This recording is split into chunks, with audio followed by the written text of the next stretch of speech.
Veľmi častá otázka je ohľadne nabíjania, že či je potrebné tracker demontovať z bicykla, preto aby som baterku nabil. Samozrejme nie je to potrebné, stačí iba použiť micro USB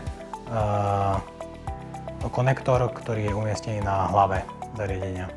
Ako sa tracker upevňuje alebo inštaluje na bicykel?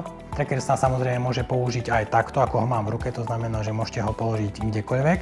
Pokiaľ chcete tracker inštalovať pevne do bicykla, postačí postupovať podľa manuálu, ktorý sa nachádza aj vo forme videa na našej YouTube stránke. Vydrží trackhead dážď, umývanie alebo vlhké prostredie, samozrejme je navrhnutý tak, aby bol používaný v extrémnych podmienkach. Takže či už je to v zime, v daždi a samozrejme je možné umývať bicykel aj tlakovým čističom. Samozrejme nie je odporúčané, aby sa smeroval tlak priamo na hlavu zariadenia, takisto ako nie je odporúčané na ostatné komponenty riadenia bicykla. Či už sú to páky alebo riadenie, tiež sa neodporúča priamy smer tlakového čističa na tieto prvky.